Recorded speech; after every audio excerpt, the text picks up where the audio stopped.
오늘 제목은 아덴 선교입니다. 아덴, 그러니까 좀 이게 낯선데요. 이게 지금의 이제 도시는 그리스의 수도인 아테네입니다. 아테네. 그래서 아덴 성경에는 아덴이라 나오는데 지금 실제로는 우리가 아테네가 아덴이에요. 근데 왜 아테네라는 이름을 지었느냐? 아테네 그곳에 가면은 아데나 여신을 섬기는 신전이 있습니다. 아주 유명한 신전이 있죠. 파르테논 신전이 있어요. 지금도 이제 아테네에 가면 파르테논 신전이 있는데, 아테네의 이게 언덕에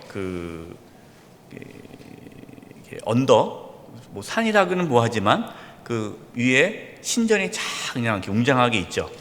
그러면은 아테네 어느 곳에 가도 그 신전이 다 보여요. 다 보이게끔 신전 아래에 사람들이 살고 있어요. 파르테논 신전은 유네스코 세계 문화유산 1호입니다. 1호. 그만큼 유명한 신전이죠. 당연히 이 바울이 이 아테네에 가서 복음을 전할 때 그 웅장한 파르테논 신전이 있었습니다. 그 아데나 여신을 숭배하는 도시이기 때문에 그 아데나 여신을 이름을 따서 아테네라고 지었고 아덴이 된 거예요. 뭘 말씀드리고 싶냐면, 그 당시에 지금도 아테네 가면 온통 다 신전이에요. 네. 그 당시에도 온통 다 이렇게 신전으로 가득한 도시입니다. 그리고 아테네에서 그리스 철학, 헬라 철학이 발생되었죠. 소크라테스, 플라톤, 아리스토텔레스가 다 이 아테네 출신이에요. 그래서 아테네는 이러한 철학이 시작한 곳입니다. 그러니까 그러한 신전이 가득하고 그리스 철학, 철학자들이 가득한 곳에서 바울이 선교를 했습니다. 사람들이 이렇게 얘기해요. 이 아덴 선교는 실패했다. 이 아테네 선교는 실패했다라고 말하는 분들이 있는데, 저는 그렇게 보지 않습니다.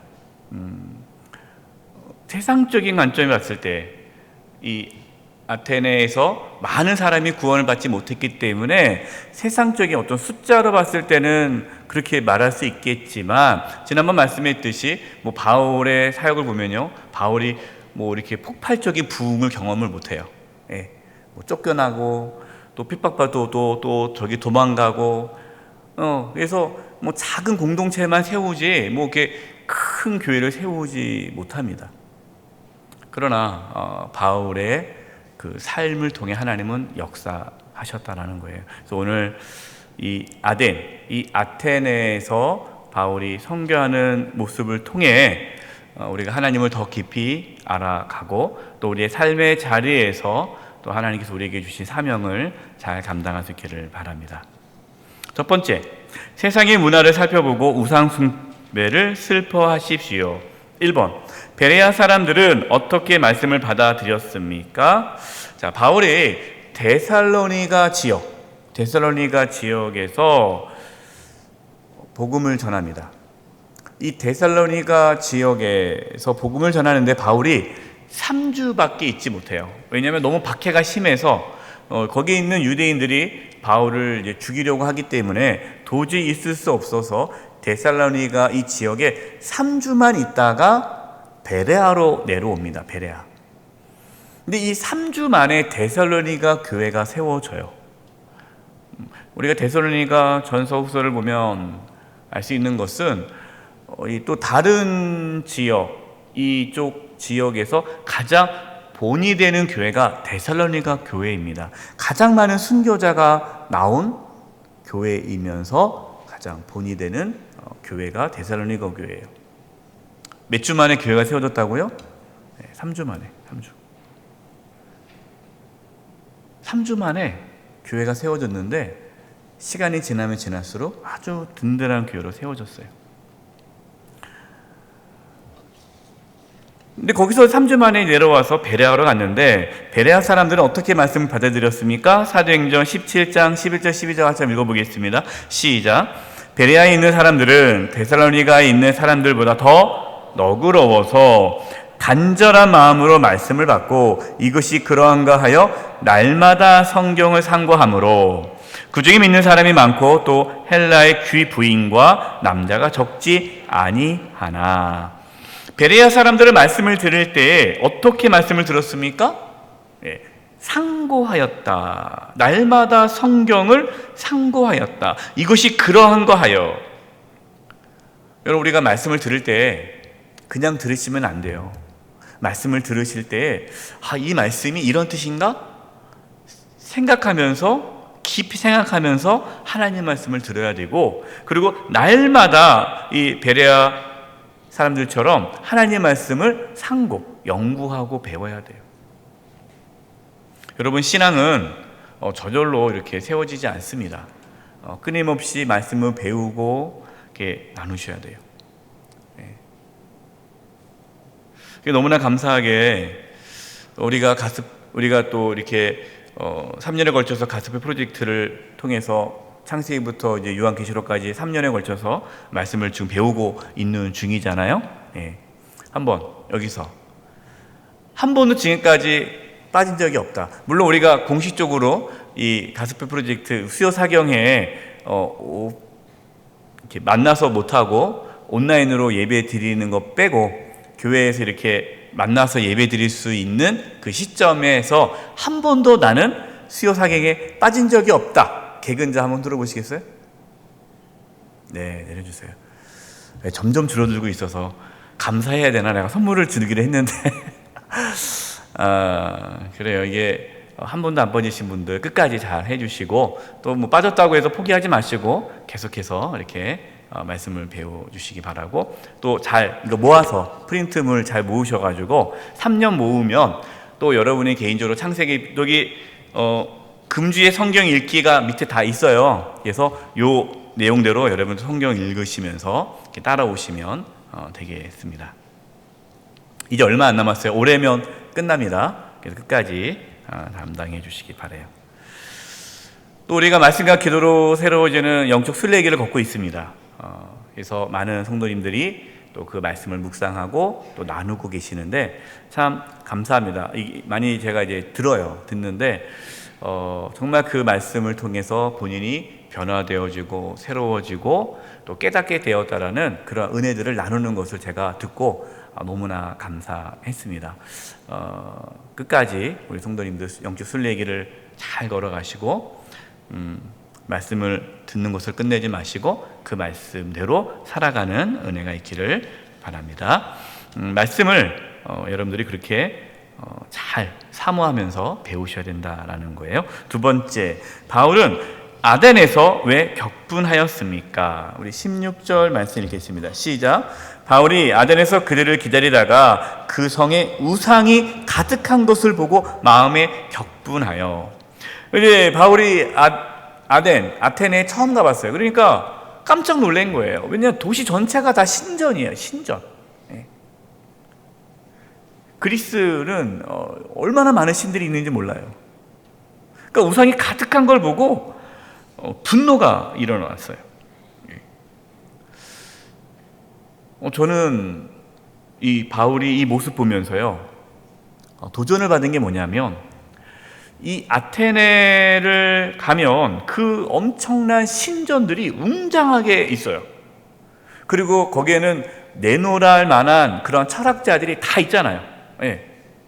그러면 어떻게 보면은 바울이 위축될 수 있지 않겠습니까? 그 엄청난 신전 앞에 위축이 될 수 있단 말이에요. 그런데 바울의 모습 속에는요, 전혀 이러한 위축되거나 주눅들거나 주저하는 모습이 없어요. 오히려 그걸 보면서 분노가 일어나고 있는 거예요.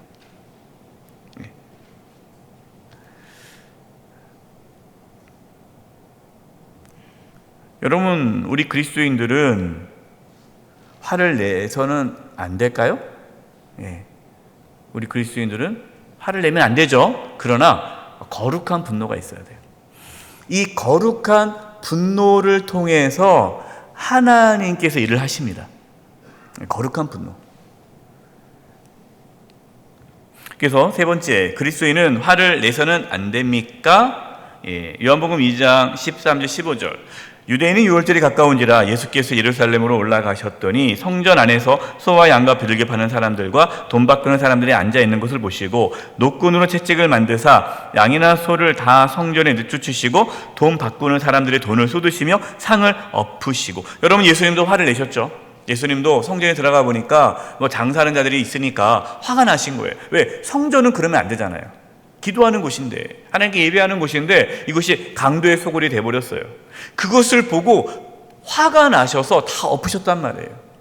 여러분, 이러한 분노가 없으면 개혁은 이루어지지 않고, 이런 분노가 없으면 하나님의 뜻이 이루어질 수가 없습니다. 우리는 분노해야 돼요. 어떤 걸 보고요?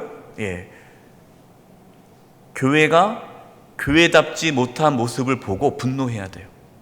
그러면서 우리 교회는 교회다운 교회가 되어야겠다라는 그 분노가 있어야 교회가 교회답게 만들어지는 거예요.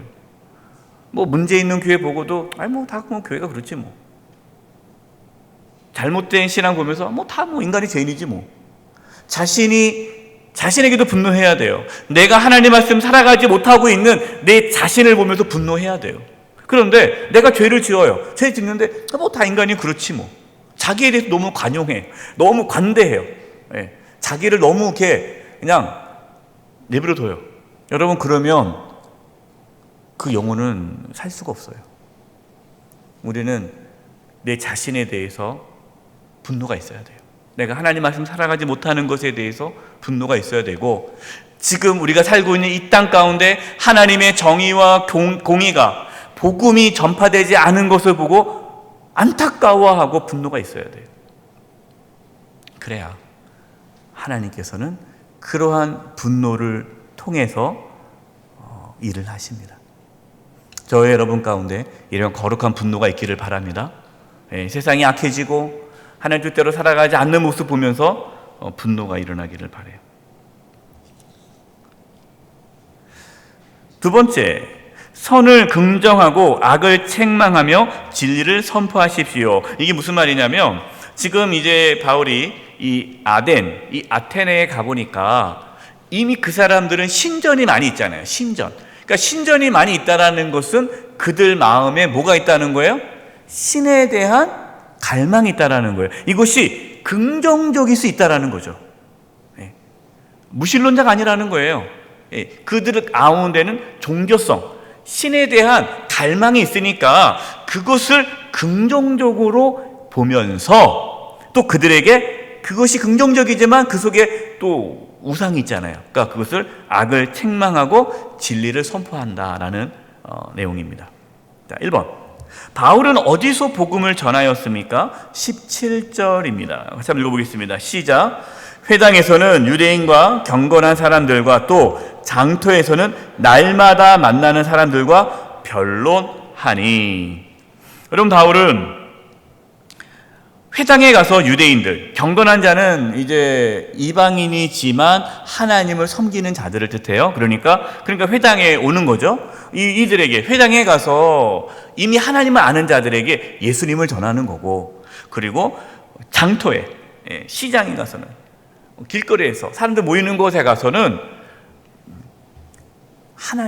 하나님에 대해서 말씀하는 거죠. 여러분들이 섬기고 있는 신은 다 가짜고 우상이고, 진짜 이 천지를 만드신 하나님, 창조주 하나님 한 분이신데, 그분이 예수님 보내주셨고 예수님이 죽으시고 부활하셨다라는 것을 전하는 거예요. 여러분, 지금 이 바울은요 혼자 아테네에 있습니다. 위에 이제 우리가 같이 읽지는 않았지만 그 바울 일행이 있습니다. 디모데와 실라는요 베레아에 있고요. 바울만 아테네에 내려와요. 근데 혼자서 다니면서 복음을 전하는 거예요. 아까 말씀했듯이 여러분, 바울이 얼마나 당당합니까? 눈에 보이는 그 웅장함, 그 신전이 어마어마하기 때문에요. 그 신전 앞에 서면요 사람이 주눅이 들어요. 그 너무너무 큰 신전 앞에. 예. 근데 바울은 전혀 주눅 들지 않아요. 당당합니다. 왜요? 눈에 보이지 않는 하나님의 위대함을 바울은 보기 때문이에요. 여러분, 우리 그리스도인들은요 당당하게 살아가야 돼요. 여러분, 세상에 우리가 살지만 세상에 어떠한 그냥 의리의리한 세상의 어떤 부귀 영화를 여러분이 봤을 때 주눅들 필요 없어요. 예. 그들이 예수 믿지 않으면 불쌍한 거예요. 예. 여러분, 동창 모임 갔는데 속상해가지고, 왜 속상합니까? 했더니 동창 갔더니 나보다 공부도 못하고 별 볼 일 없던 애가 동창 모임 갔더니 엄청 잘 사는 게 얘기 듣고 속상해서 내가 동창 모임 안 가게 됐다고. 여러분, 우리가 세상적으로 이렇게 성공하고 잘 나가고, 여러분, 그것이 우리의 삶의 기준은 아니지 않습니까? 왜 그것 때문에 세상 사람들과 똑같이 그것이 나의 자랑이 돼야 되고, 그러면 안 되죠. 여러분, 우리는 예수 그리스도 복음이 있기 때문에 세상 사람들을 만나도 당당할 수 있는 거예요. 그러니까 바울이 그 엄청난 이 아테네 도시 휘젓고 다니면서 복음을 전하는 거예요. 전혀 기죽지 않고요. 어떠한 철학자를 만나도 주눅 들지 않고요. 당당하게 복음을 전해요. 두 번째, 바울은 무엇을 전하였습니까? 18절입니다. 어떤 에피쿠로스와 스토아 철학자들도 바울과 쟁론할세 어떤 사람은 이르되 이 말쟁이가 무슨 말을 하고자 하느냐 하고, 어떤 사람은 이르되 이방신들을 전하는 사람인가 보다 하니, 이는 바울이 무엇을 전했습니까? 예수와 부활을 전하기 때문이라. 여러분, 바울은요 예수님 부활 이걸 전한 거예요. 여기서 성경에 에피쿠로스, 스토아가 나오는데, 이 에피쿠로스 학파와 스토아 학파입니다. 당시의 철학의 두 양대 산맥이죠. 에피쿠로스 학파는 쾌락을 중시 여기는 학파예요. 쾌락주의, 쾌락. 그래서 경험이 중요해요. 경험, 눈에 보이는 거, 감각, 감각, 쾌락. 그래서 행복이 이들의 관심이에요. 그래서 쉽게 말해서 그냥 즐기면 되는 거예요. 인생 있어? 충분히 즐기다 가는 거지. 그래서 이 에피쿠로스 학파는 눈에 보이는 것이 다예요. 그러니까 경험주의예요. 근데 예수님이 부활하셨다, 그걸 믿겠습니까? 왜냐하면 지금까지 부활한 경험이 없잖아요. 그러니까 예수의 부활은 말도 안 되는 거예요. 이 에피쿠로스 학파에서는 늘 경험이 돼야 되는 거예요. 이 에피쿠로스 학파에서 나온 게 이제 경험주의입니다. 이제 이 스토아파는요 이성주의예요. 이 에피쿠로스와 스토아가 양대 산맥 늘 싸우는데, 이 스토아는 이성주의예요. 또 이 쾌락이 아니라 금욕주의입니다. 금욕주의. 그러면서 자기를 절제하면서 자족하는 것이 중요한 덕목이에요. 그래서 이 스토아파 같은 경우는 자족이 중요합니다. 자족. 그러니까 더 이상 필요 없어요. 그냥 지금 현실에 만족하면 되는 거예요. 만족하면 되는 거예요. 욕심 버리면 되는 거고, 내 마음에 있는 거예요. 그리고 이제 이성주의이기 때문에, 이성적이기 때문에 경험이라든가 감각 이런 것들을 좀 중요시키지 않죠. 근데 이런 스토아파가 보기에는 죽은 자가 부활했다? 이건 이성적으로 이해가 안 돼요.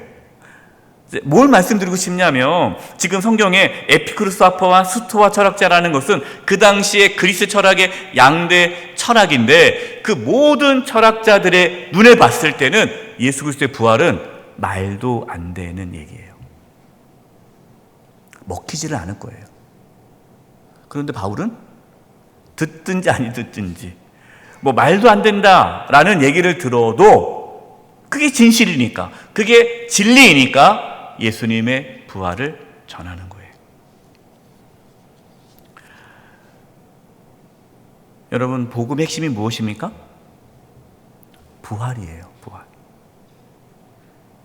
우리가 다른 거를 자꾸만 우리 기독교를 다른 것으로 포장하면 안 돼요.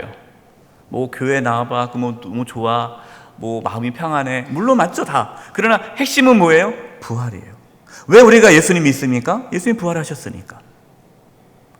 그러니까 우리가 예수 믿는 이유예요. 예수님 부활하셨기 때문에 우리 믿는 거예요. 바울에게 있어서는 복음의 확신이 있었습니다. 여러분, 이제 우리가 살아가는 시대는요, 복음의 확신이 없으면 신앙생활하기 어려운 시대가 됐어요. 그렇기 때문에 성도님들, 복음의 확신 가운데 신앙생활 하셔야 돼요. 예수님의 죽으심과 부활을 확실히 붙잡고 나아가야 돼요.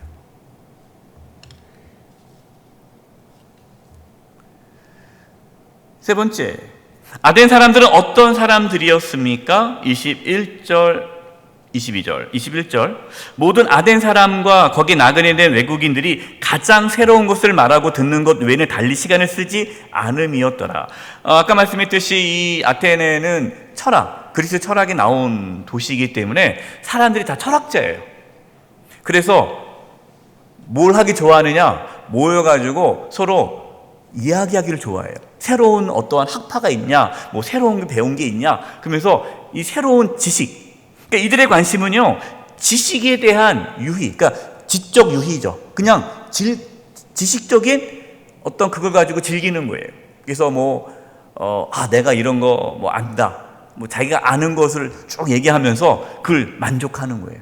여러분, 그런 사람들 있잖아요. 뭐 이렇게 아는 체 하는 분들 있잖아요. 이렇게 만나면은 이게 뭐가 하면서 뭐 책 얘기하면서 또 최근에 뭐가 어떻게 하면서 지금 내가 이렇게 모든 걸 다 알고 있다, 이렇게 하지 않습니까? 이게 새로운 지식을 배워가면서 오늘 즐거움이 있어요. 뭐 너무 나쁘다는 건 아닙니다. 또 그렇다고 여러분 책 읽지 말라나? 그 뜻은 아니에요.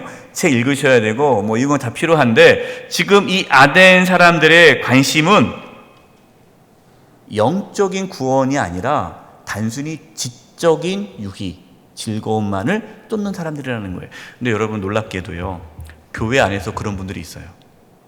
교회 안에서 그러니까 기독교라는 어떠한 지적 깨달음만 좋아하는 분들이 있어요. 여러분, 그것은 신앙이 아닙니다. 기독교의 어떤 지적인 즐거움만 추구하면 안 돼요. 이 아덴 사람들은 그런 거예요. 그 다음에 또 22절, 바울이 아레오바고 가운데 서서 말하되 아덴 사람들아, 너희를 보니 범사에 무엇이 많도다?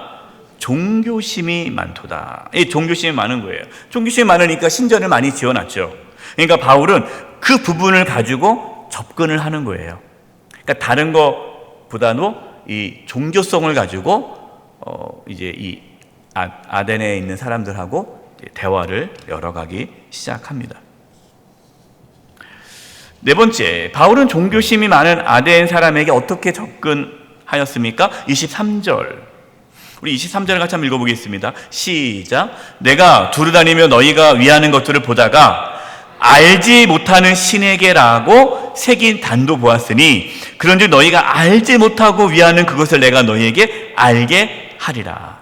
여러분, 얼마나 종교성이 많냐면, 신전이 얼마나 많고 제단이 얼마나 많냐면 엄청나게 많아요, 신전이. 그리고 제단도 많이 쌓았는데 이 아덴 사람들은 근데 우리가 모르는 신도 있지 않겠냐, 그러니까 우리가 모르는 신에게 제사를 안 지내며 그 모르는 신이 기분 나빠서 우리를 해코지하면 어떡하 되느냐. 그러니까 그냥 우리가 알고 있는 신은 다 적었으니까 혹시 모르는 신도 있을 수 있으니까 알지 못하는 신에게 이렇게 제단을 만들자 해서요, 진짜 알지 못하게 하는 신을 위한 제단이 있어요. 얼마나 이들이 이러한 종교성을 갖고 있는 거예요. 그러니까 이제 바울이 그걸 가지고 딱 얘기하는 거예요. 너희들이 알지 못하는 신, 그 분이 누군지 이제 설명해 주겠다. 너희들이 지금까지 한 번도 들어보지 못하고 모르지만 너희들이 알지 못한 그 신이 누구냐? 하나님이시다라고 하면서 그 알지 못하는 신이 하나님임을 설명하고 있는 거예요. 근데 알지 못했던 그 하나님, 이 하나님이 어떤 분인지를 이제 바울이 설명해 줍니다. 왜냐? 그 당시에 아덴 사람들이 알고 있던 신에 대한 개념과 바울이 설명하는 하나님의 신에 대한 개념이 너무나 달라요. 그래서 하나님이 어떤 분인지를 너희들이 알고 있었던 신은 그들은 진짜 신이 아니라 내가 이제 여러분에게 말하는 하나님이 참신이다를 이제 설명합니다. 이것이 이제 24절이에요. 우주와 그 가운데 있는 만물을 지으신 하나님께서는 천지의 주제신이 손으로 지은 전에 계시지 아니하시고. 하나님 어떤 분이라는 거예요? 우주 가운데 만물을 지으신, 우주 만물을 지으신 하나님이에요. 근데 그분은 너희들이 만드는, 사람들이 만드는 어떠한 신전에 거기에 있지 않다라는 거예요. 손으로 지은 그 신전에 계시지 않는다. 지금 바울이 뭘 건드리는 거예요? 너희들이 지금 신전을 만들어 놓고 이 신전에 우리가 섬기는 이 신이 있다, 이 신을 모신다라고 하는데 그게 신이냐? 그게 그 신전 안에 갇혀 있는 게 무슨 신이냐? 우리 하나님은 그런 분이 아니다. 우주 만물을 창조하시고 인간이 만든 신전 안에 있는 분이 아니다. 차원이 다르다 하는 거예요. 25절이에요.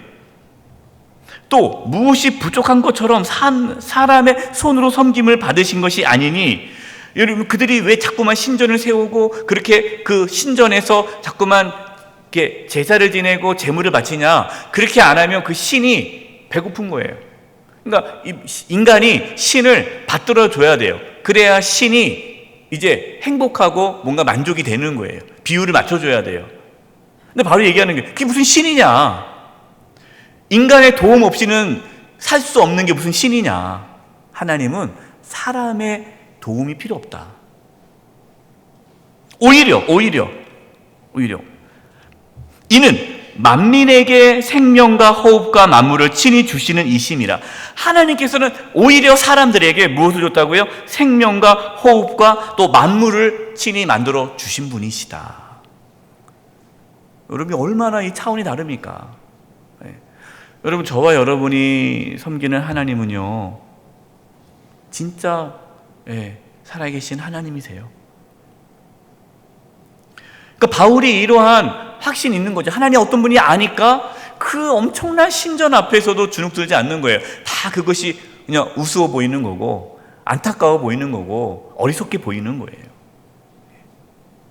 저와 여러분 가운데 그러한 확신과 담대함이 있기를 바라요. 네.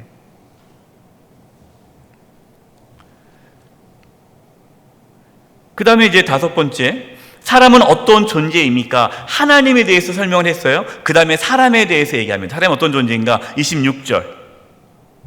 인류의 모든 족속을 한 혈통으로 만드사 온 땅에 살게 하시고, 그러니까 온 인류는 원래는 한 혈통이라는 거예요.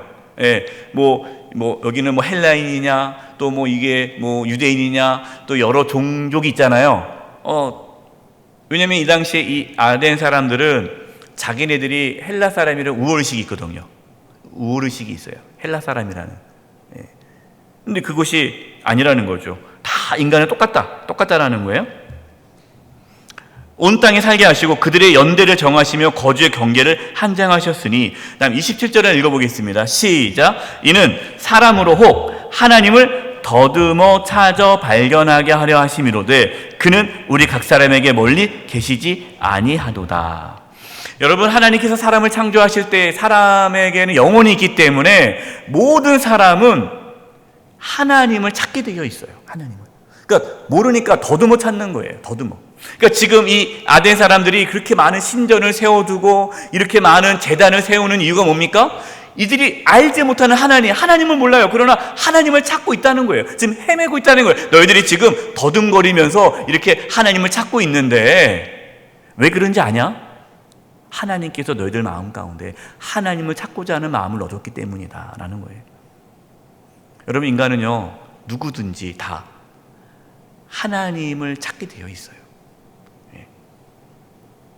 모르니까, 정확하게 모르니까 하나님께서 계시를 해주지 않으면 하나님 모르니까 엉뚱하게 이렇게 하는 거예요.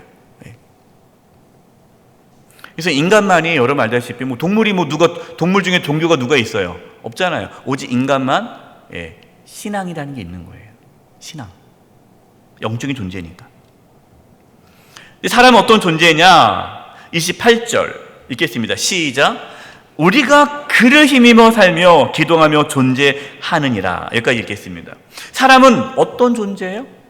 그를 힘입어 사는, 하나님을 힘입어 사는 존재라는 거예요. 혼자서 그냥 내가 알아서 살게, 이게 살 수가 없는 존재라는 거예요.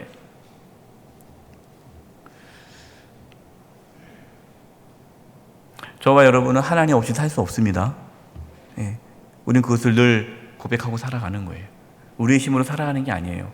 그래서 신앙생활은 하나님 잘 계세요. 제가 하나님을 위해서 열심히 살게요. 여러분이 신앙생활이 아닙니다. 신앙생활은 하나님을 의존하는 생활이에요. 내 안에 계신 성령님을 의존하면서 성령님의 인도함에 따라 살아가는 것이 신앙생활이에요. 그래서 신앙은 철저히 의존적이어야 돼요. 하나님을 의존적으로 가는 게 신앙이에요.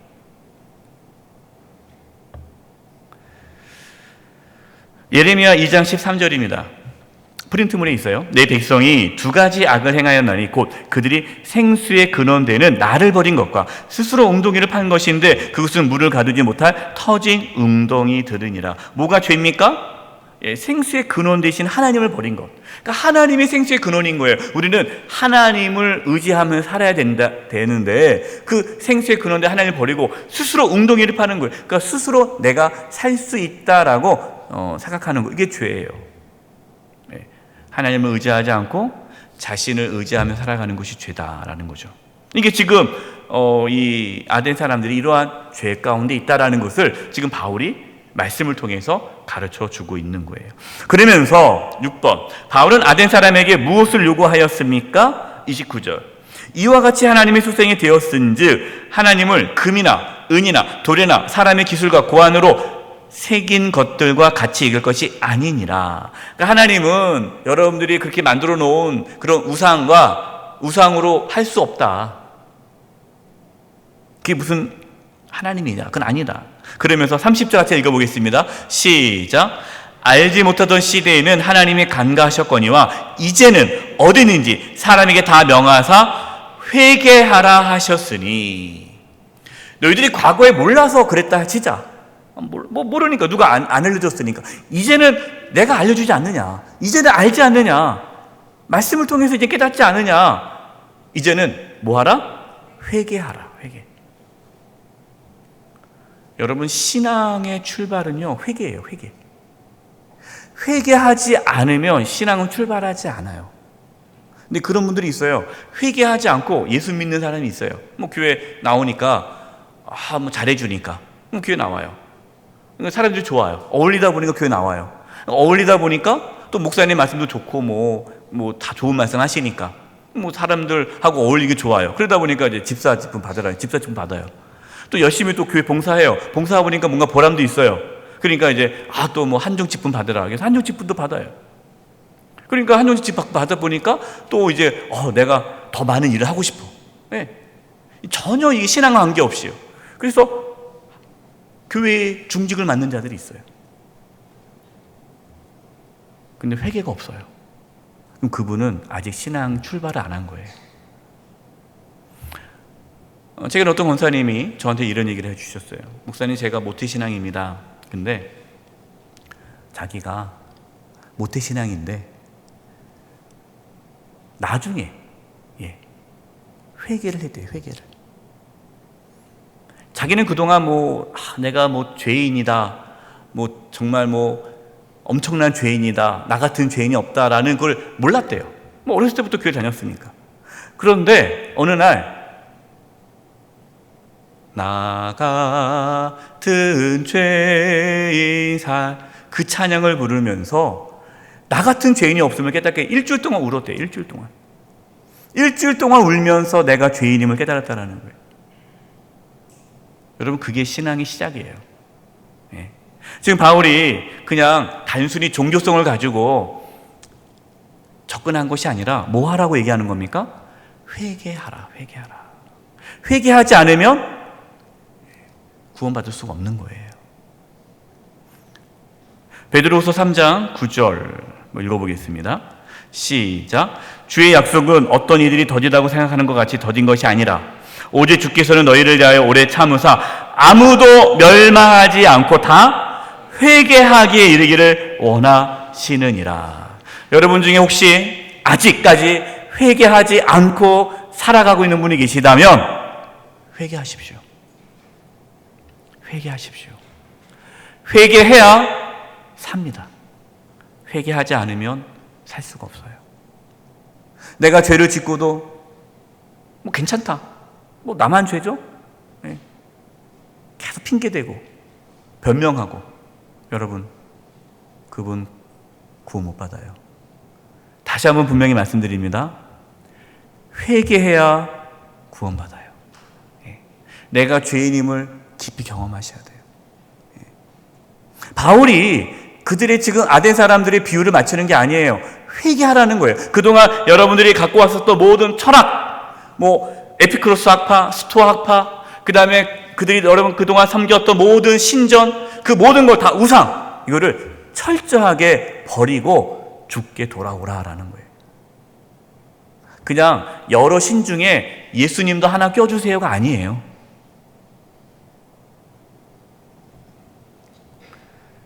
세 번째, 어떤 이는 비웃고 어떤 이는 묻고 어떤 이는 믿을 것입니다. 뭐 그렇죠, 당연히. 예. 뭐 1번 복음을 들은 자들의 반응이 어떻게 나타났습니까? 32절 보십시오.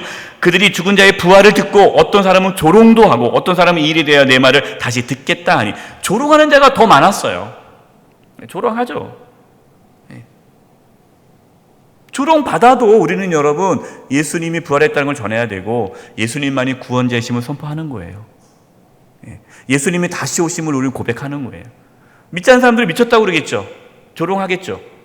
이 시대가 요즘 어느 시대인가 뭐 부활을 믿느냐, 뭐 예수님 온다고, 야, 너 정도껏 믿어라, 이렇게 얘기할 수도 있어요. 미쳤다고 할 거예요. 그래도 우리는 예수님의 다시 오심을 선포하고 예수님의 부활을 전하는 거예요.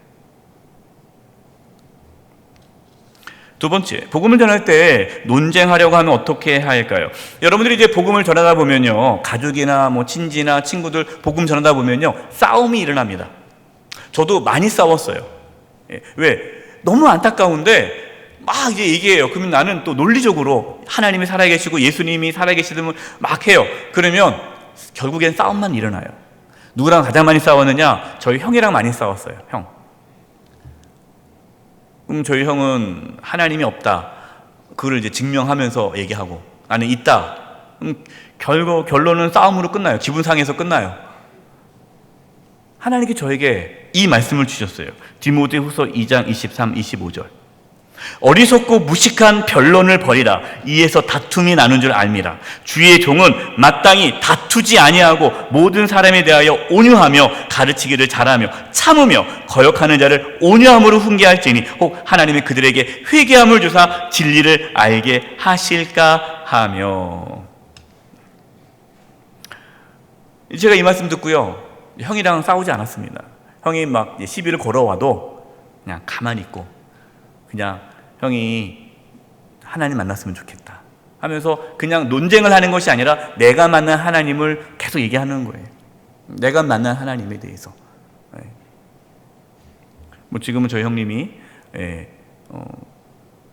거기는 침례교단이니까, 침례교는 장로님이 안 계세요. 침례교단에서는 안수 집사님이 이제 장로님이신데, 안수 집사님이 열심히 봉사하세요. 여러분, 우리가 말로 설득할 수 없어요. 삶으로 보여줘야 돼요. 예수 믿으라. 예수 믿는 자의 모습이 없는데 어떻게 믿겠어요? 부모가 예수 믿는 모습을 보여야죠. 부모가 예수 믿는 모습 보여야죠. 최근에 제가 너무 기뻤던 일이 뭐냐면, 우리 딸이 자기는 아빠가 하는 말을 다 믿는데요. 제가 자랑하는 건 아니고요. 그래서 왜 그러냐 했더니, 아빠는 지금까지 한 번도 약속을 어긴 적이 없고 거짓말한 적이 없고 늘 지금까지 한 번도 그런 적이 없었기 때문에 아빠가 하는 말은 다 믿기 때문에 아빠가 하나님 만났다고 하니까 하나님은 살아계시다고 나도 믿어요. 제가 그때 너무 감사하면서 깜짝 놀랐어요. 자녀의 믿음은 부모의 삶을 통해 전수되는구나. 여러분 자녀에게 믿음의 삶을 사셔야 돼요. 네. 세 번째, 아덴에서 어떤 열매가 있었습니까? 34절입니다. 몇 사람이 그를 가까이 하여 믿으니 그 중에 아레오바고 관리 디오누시오와 다마리와 라는 여자와 또 다른 사람들도 있었더라. 몇 사람, 소수만 구원을 받았습니다. 그러면 여러분 이게 실패한 겁니까? 실패한 건 아니에요. 여러분 바울은 살아있을 때 바울이 이렇게 기독교에 엄청난 많은 영향을 줄 사람이라는 걸 바울 자신은 몰랐습니다. 왜? 바울은 순교할 때까지 외로운 사람이었고요.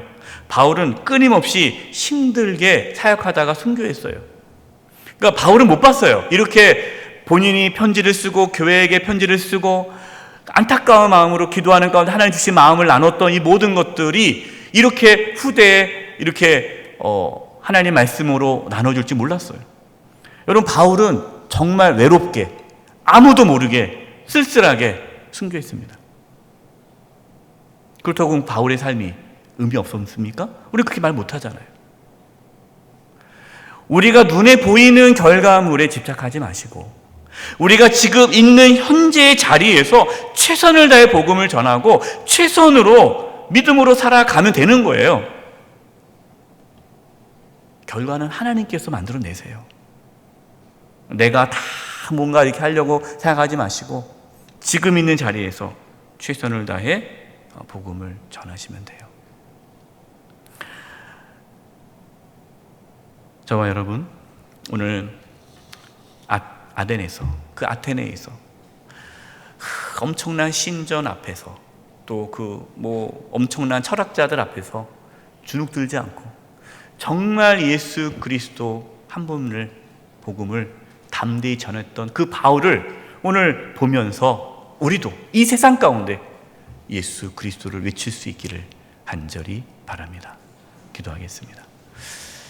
하나님, 저희들에게도 바울과 같은 믿음의 확신과 구원의 확신과 복음의 확신을 주셔서 담대히 예수님을 전하며 살게 하여 주시옵소서. 예수님의 이름으로 기도드립니다. 아멘.